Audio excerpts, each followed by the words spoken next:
That was the moment I woke up. I'm a 34-year-old guy who thought I had a solid marriage until one breakfast completely shattered that illusion. What started as a typical morning argument turned into physical attack and ultimately revealed years of emotional manipulation I'd been ignoring. Picture this. I'm sitting at our kitchen table on what should have been a peaceful Tuesday morning, sipping my coffee and mentally preparing for another day at the office. The sunlight was streaming through our kitchen window, casting those warm golden rays across the counter, and for a brief moment, everything felt completely normal. The house was quiet, the neighborhood was just waking up, and I was enjoying that few minutes of calm before the day really started. Then my wife Emma storms in, looking like she's ready for war, her posture rigid and arms crossed tightly, eyes blazing with the kind of fury that immediately makes your stomach drop and your shoulders tense up. You know that look. The one that tells you you're about to be blamed for something that's absolutely not your fault. Her brother Jake had called her the night before with yet another sob story about needing money. This time it was $8,000 for some business opportunity that would supposedly turn his entire life around and make him financially independent. I'd heard this exact same pitch more times than I could count over our 5-year marriage, and it always ended the same way, with our money disappearing and Jake moving on to the next crisis. "Tom, I'm not going to repeat myself," Emma said, her voice sharp and commanding in a way that immediately put me on edge and made me feel like a child being scolded. "Jake needs help, and you're being absolutely selfish by refusing to support family." I took a long, deep breath, carefully placing my coffee cup down on the table with deliberate precision. I could feel the tension radiating off her in waves, that familiar electric energy that filled the room whenever Jake's name came up in conversation. I knew this conversation was going to go south fast, but I was hoping maybe this time would be different. "Emma, we've been over this multiple times," I said, trying to keep my voice calm and reasonable. "It's not about being selfish or not caring about family. It's about priorities and setting healthy boundaries with people who take advantage of our generosity." Emma's jaw tightened visibly, her lips pressed into that thin, hard line I'd come to dread over the years. It was her signature expression, right before she launched into attack mode. "He's my brother!" she snapped, her tone rising with each word like a crescendo building toward an explosion. "Family supports family no matter what. That's what we promised each other when we got married, in sickness and health, for better or worse." "Family also learns to stand on their own 2 feet eventually," I countered, keeping my voice as steady as possible, even though my heart was starting to race. I wasn't trying to escalate the situation or hurt her feelings, but I couldn't back down this time either. The pattern had to stop somewhere. We've bailed Jake out of more situations than I can count over the years. He has to learn to handle his problems and responsibilities without constantly dragging us down with him. Over the course of our marriage, Jake had borrowed more than $23,000 from us, though I didn't know the full extent of his financial dependence at the time. A car repair here when his transmission supposedly died, rent money there when he got unfairly fired from yet another job, a business investment that never materialized into anything concrete, always accompanied by tearful promises to pay us back that never ever came to fruition. The guy was 29 years old and had never held a steady job for more than 6 months consecutively. Every time he got fired or quit, it was somehow never his fault. Always a terrible boss, unfair working conditions, personality conflicts with coworkers, or the company going in a different direction.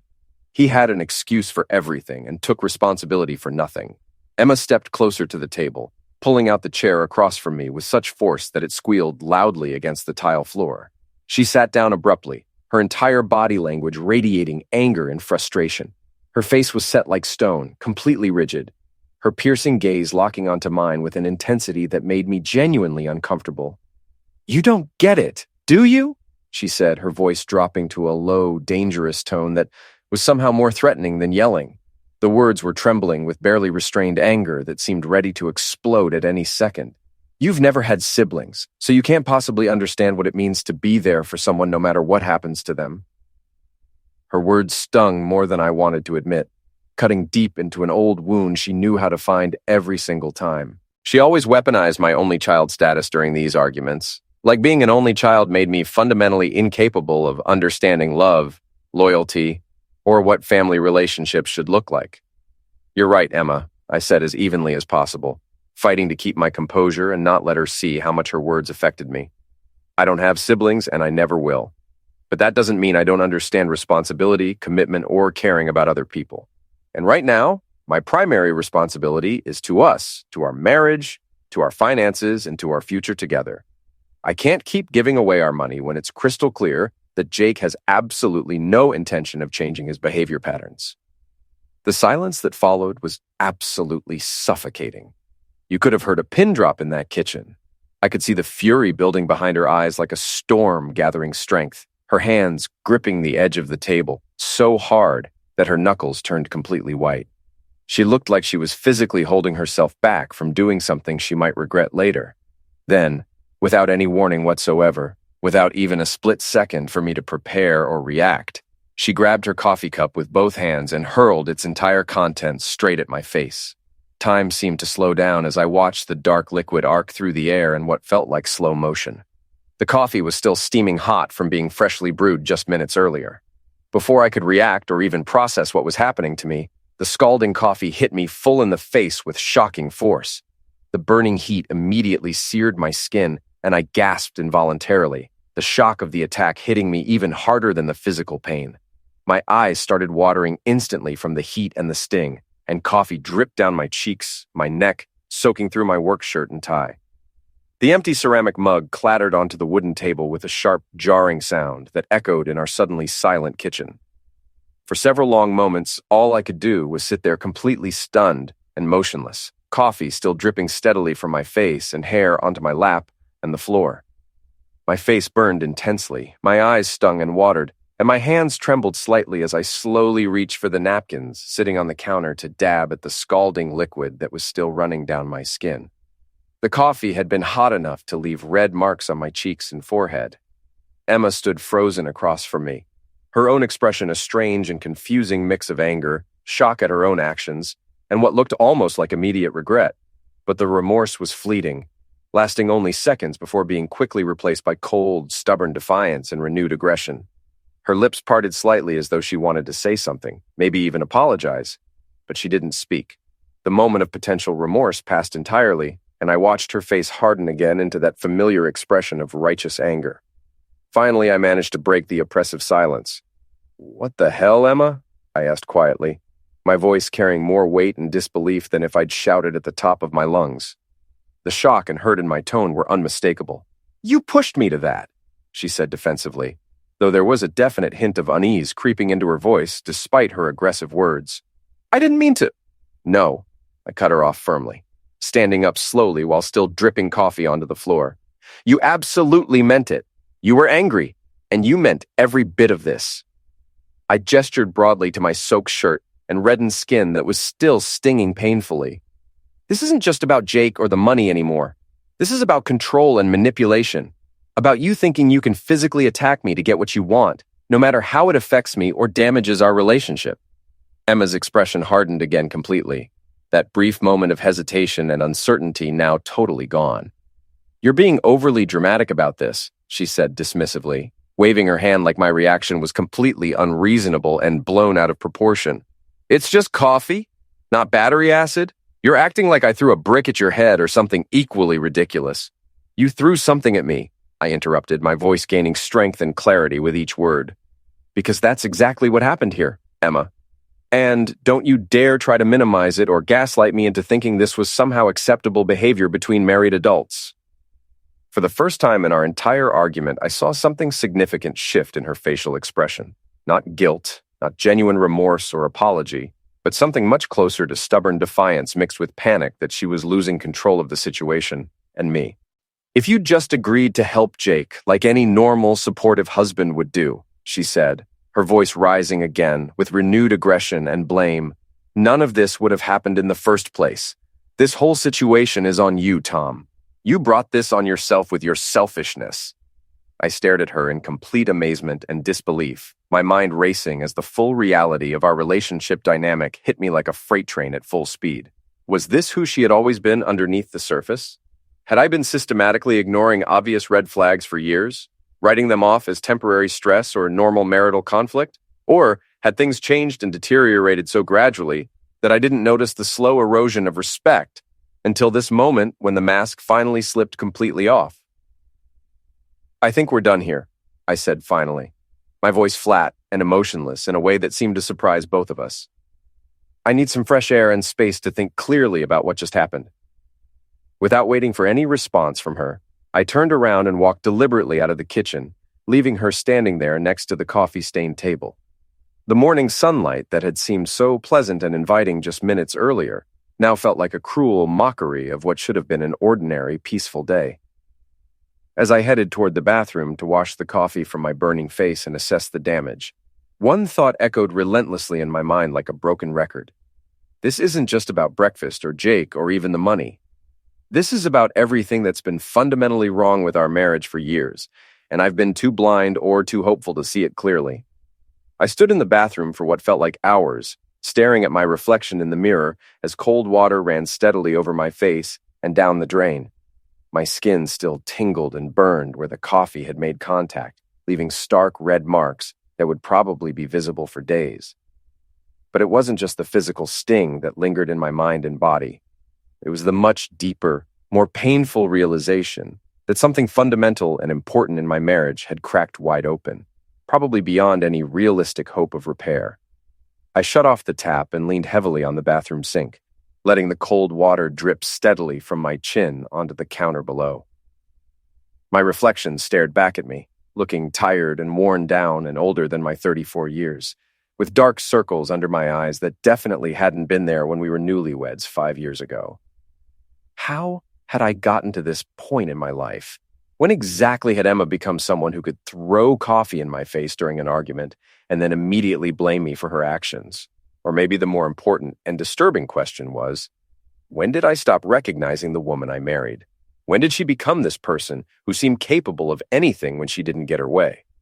As the cool air from the bathroom vent hit my damp skin, memories began flooding back like a dam had suddenly burst in my mind. I remembered our early days together with startling clarity. Emma and I laughing over burnt dinners in our first tiny studio apartment, staying up until 3 a.m. talking about our dreams and plans for the future. Her teasing me about my obsession with organizing everything perfectly and having a place for everything. Those memories seem so impossibly far away now, like they belonged to completely different people living in a different universe. Back then, we were genuinely a team. We supported each other's goals and dreams unconditionally. We had each other's backs, no matter what challenges or obstacles came up. We made decisions together as equal partners. But somewhere along the line, things had changed dramatically and irreversibly. Emma had changed into someone I barely recognized. Or maybe I had changed and just hadn't realized it until this moment, when everything became crystal clear and undeniable. I thought about Jake, her younger brother, who had been a constant source of tension and conflict between us from almost the very beginning of our relationship. From our first year of marriage, Emma had insisted that helping him financially was simply part of being a family, part of what married couples naturally do for their relatives in need. I'd agreed at first, thinking it was reasonable and compassionate to loan him money occasionally, cover his rent once or twice when he was genuinely between jobs, help him out during what seemed like legitimate emergencies. It seemed like the right thing to do for family, but the requests never stopped coming, and they were never small amounts that he could realistically pay back quickly. A new car because his old one supposedly didn't fit his image and was hurting his job prospects. A trip to Vegas to de-stress and clear his head after losing yet another job. A loan for some business idea that sounded promising in theory, but never materialized into anything concrete or profitable.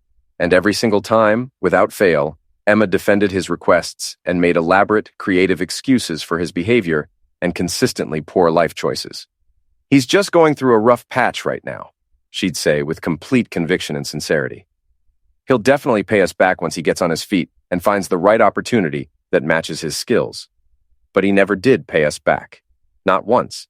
Not even a token payment or acknowledgement that he owed us anything.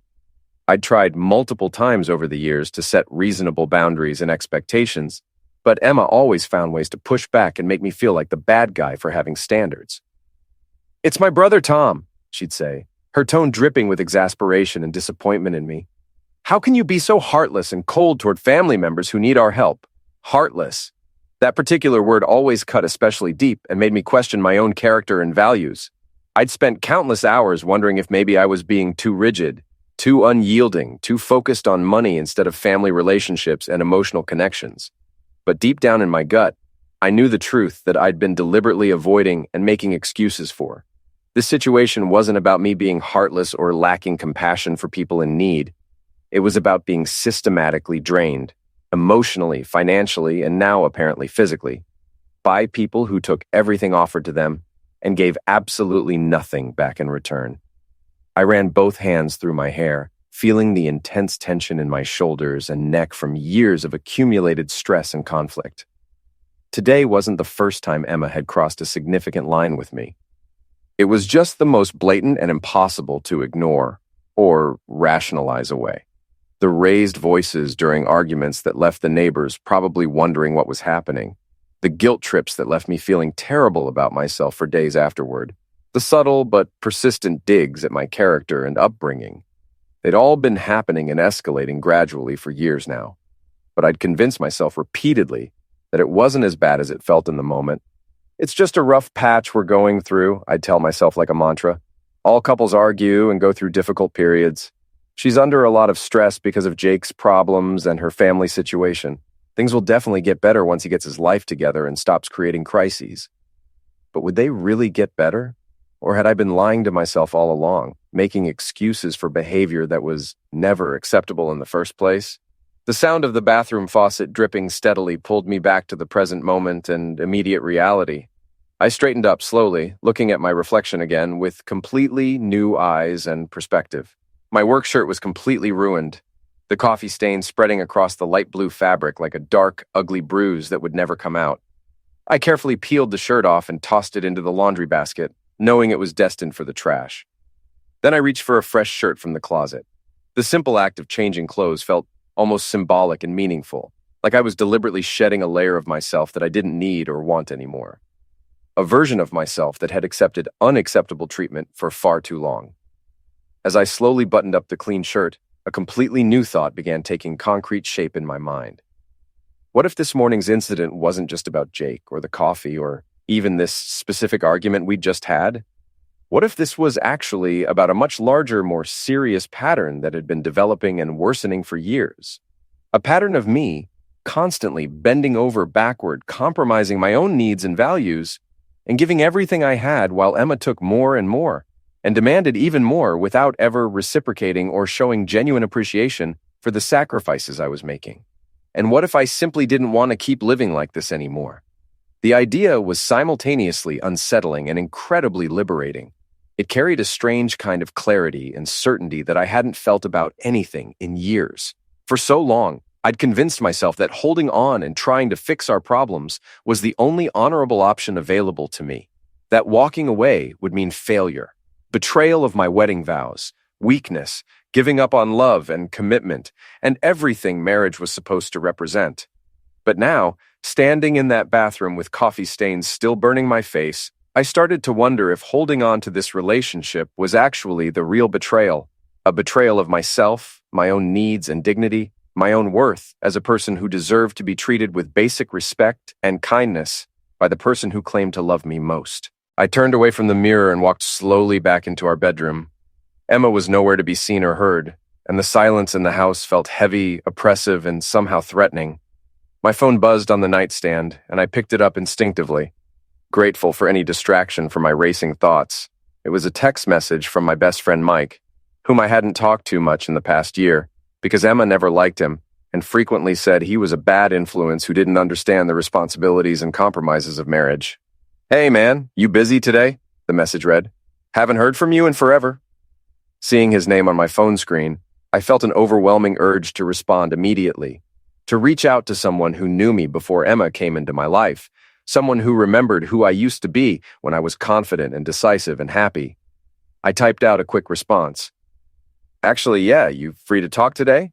The reply came almost instantly. "For you, always. What's going on? You sound stressed." I stared at the phone screen for a long moment, my thumb hovering uncertainly over the keyboard. How do you explain in a text message that your marriage is falling apart completely? That the person you thought you'd spend your entire life with just threw hot coffee in your face? That you're starting to seriously wonder if staying married is the worst decision you've ever made? Finally, I settled on a simple but honest response. Can I come over? I really need to talk to someone I trust. Mike's reply was immediate and reassuring. Of course, come whenever you're ready. I'll put some coffee on.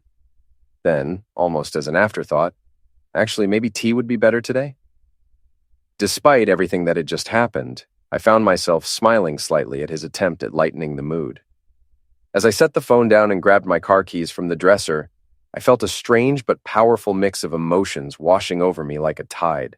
Relief that someone cared enough to listen, fear about what I might decide to do, anticipation about finally talking honestly about my situation, and something that felt dangerously close to hope for the first time in years, hope that maybe there was a way out of this mess, a way forward that didn't involve accepting unacceptable behavior forever. I didn't know what would come next in my life, but for the first time in what felt like forever, I was starting to think seriously about what I actually needed and wanted from life, rather than just trying to manage Emma's emotions and demands and keep the peace at any cost. And maybe, just maybe, that realization was the first important step towards something much better than what I was leaving behind. Maybe it was time to stop being afraid of change and start being afraid of staying exactly where I was, trapped in a relationship that was slowly destroying everything good about me. The drive to Mike's apartment felt like traveling through a time machine back to a period when I was a different person entirely. I hadn't been to his place in over a year, and as I pulled into the familiar parking lot of his apartment complex, vivid memories came flooding back of the person I used to be before my entire life revolved around managing Emma's unpredictable moods and Jake's endless financial crises. Mike lived in one of those modern apartment complexes with clean, geometric lines and bright, cheerful paint colors, the kind of place Emma would have immediately dismissed as soulless and lacking character. The irony wasn't lost on me at all, considering how hollow and emotionally empty I felt walking through the front door of our own home every single day now. I sent Mike a quick text letting him know I was in the parking lot, and moments later I saw him jogging down the exterior stairs from his second-floor unit. He was wearing comfortable jeans and a faded college hoodie, his hair still messy from sleep even though it was already late morning. Mike and I had been close friends since our freshman year of college, through multiple bad breakups, countless late-night study sessions, too many beers at questionable dive bars, and all the normal ups and downs of figuring out how to become functional adults in the real world. He grinned widely when he first saw me approaching from across the parking lot, but his smile faltered quickly, and his expression grew concerned as he got closer and could see my face and general demeanor more clearly. "Tom," he said carefully, his voice taking on that cautious, gentle tone people use when they're talking to someone who looks like they might be on the edge of a complete breakdown. "What's going on? You look like you've been hit by a truck." "Not a truck," I said, managing a weak laugh that sounded hollow and forced even to my own ears. "Coffee." His eyebrows furrowed in obvious confusion, but Mike had always been exceptionally good at reading social situations and knowing when not to push for immediate explanations or details. "Come on up," he said simply, gesturing toward the stairs. "Let's get you inside where we can talk privately." Mike's apartment was exactly as I remembered it from my last visit, comfortably cluttered but somehow homey, with mismatched furniture that somehow worked perfectly together, and a faint but pleasant smell of coffee and cinnamon that made me feel oddly nostalgic for simpler, happier times in my life. He waved me toward the familiar couch where we'd spent countless hours over the years and disappeared into his small but efficient kitchen. A few minutes later, he returned carrying 2 steaming mugs and handed one to me with a slight, understanding grin. "I figured coffee might not be your thing right now," he said with gentle humor, "so I made tea instead. Hope that's okay." I accepted the warm mug gratefully and took a careful sip. The tea was soothing and comforting, but it didn't do anything to untangle the massive knot of anxiety, anger, and confusion that had taken up permanent residence in my stomach since the morning's incident. Mike settled into the familiar chair across from me, waiting patiently and giving me time to collect my thoughts. He'd always had this remarkable ability to know when to stay quiet and let me work up to whatever I needed to say, which was probably one of the main reasons we'd stayed such close friends for so long, despite Emma's subtle but persistent attempts to distance me from him and my other friendships. "It's Emma," I said finally, my voice sounding strange and foreign in the quiet room. This morning she threw coffee directly in my face. Mike's eyes widened significantly, but he didn't interrupt or immediately start offering advice or solutions. I took another sip of the warm tea, and then suddenly the words just started tumbling out in an uncontrolled rush, like a dam had finally burst after years of pressure building up behind it. I told him about the argument over Jake's latest financial crisis and get-rich-quick scheme, about Emma's absolute refusal to set any kind of reasonable boundaries with her brother's constant demands, about the years of guilt trips and emotional manipulation I'd been enduring in silence.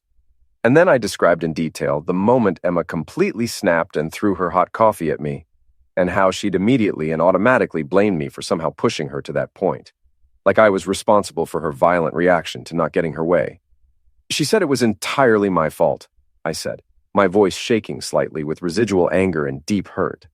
That if I'd just done what she wanted and given Jake the money without question, none of this would have happened. Like I somehow deserved to have scalding coffee thrown at my face for having an opinion about our own finances. Mike leaned back in his chair, his expression growing darker and more serious with every word I spoke. When I finally finished my account, he was quiet for a moment before responding. "That's absolutely not okay, Tom," he said firmly and without hesitation. "I don't care what the argument was about or how frustrated and angry she was feeling. That kind of behavior is never acceptable between adults, especially married couples." I nodded slowly, swallowing hard around the persistent lump in my throat. "I know that intellectually," I said quietly, "but I keep wondering if maybe I was being unreasonable or too harsh. Maybe I should have just given in and—" "Stop," Mike interrupted gently but firmly. "Don't do that to yourself. You're not responsible for her actions or her emotional reactions, and you're definitely not responsible for managing her feelings or fixing her family's problems." I stared down at the tea in my hands, feeling tears beginning to prick at the corners of my eyes. "I don't know what to do, Mike. This isn't the first time we've had a fight like this. It's not even the worst argument we've had over the years, but something about today feels fundamentally different. Like something important broke between us that can't be put back together again." Mike watched me carefully for a long moment, his expression thoughtful and concerned. Finally, he leaned forward, resting his elbows on his knees and looking directly into my eyes. "Look, I'm not going to tell you what to do with your marriage," he said very carefully. "That's not my place, and it's not my decision to make. But you've been genuinely unhappy for a really long time, Tom. Every conversation we've had over the past few years, you tell me about another fight, another crisis with Jake, another way Emma's made you feel terrible about yourself. And every single time you say the exact same thing, that it'll get better eventually." I felt my chest tighten as the truth of his words hit me like a physical blow. "But it hasn't gotten better, has it?" I shook my head slowly, unable to meet his eyes directly. "No, it's actually gotten progressively worse." "So maybe," Mike said very carefully and gently, "it's time to stop waiting for things to magically get better on their own. Maybe it's time to start thinking seriously about what's actually best for you as an individual, not what's best for Emma or Jake or keeping the peace." His words hit me with tremendous force, even though I knew deep down that he was absolutely right. I'd spent so much time and energy over the years trying to fix our marriage, trying to make Emma happy, trying to hold everything together through sheer determination and force of will. I hadn't stopped to think about what I actually wanted or needed in literally years. I completely lost myself in the process of trying to save a relationship that might have been beyond saving long before today's incident. "I don't even know where to start," I admitted, my voice barely above a whisper. "I feel like I've completely forgotten who I am outside of this marriage." Mike's expression softened with genuine understanding. "That's completely okay and normal," he said kindly.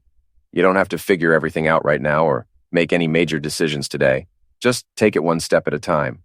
But here's what I think. First step is, you don't go back to that house tonight."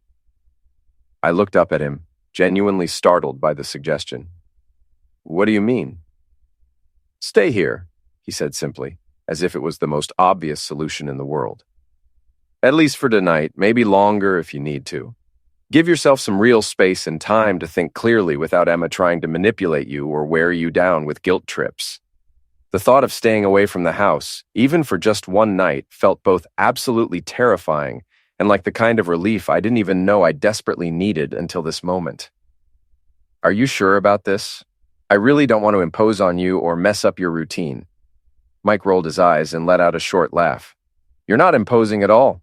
Besides, I've got beer in the fridge, pizza on speed dial, and a couch that's way more comfortable than it looks." What more do you need to start figuring out your life? For the first time all day, I felt a small but genuine flicker of hope stirring in my chest. Maybe Mike was right. Maybe I didn't have to have all the answers immediately. Maybe the first step toward reclaiming my life was simply stepping away from the chaos and giving myself permission to think clearly without constant pressure. Okay, I said finally, setting my empty tea mug down on the coffee table with a sense of finality and decision. Okay, I'll stay tonight. Mike grinned and clapped me firmly on the shoulder. Good man. Now let's order some ridiculously unhealthy food. Find something completely mindless to watch on TV and not think about your situation for a few hours.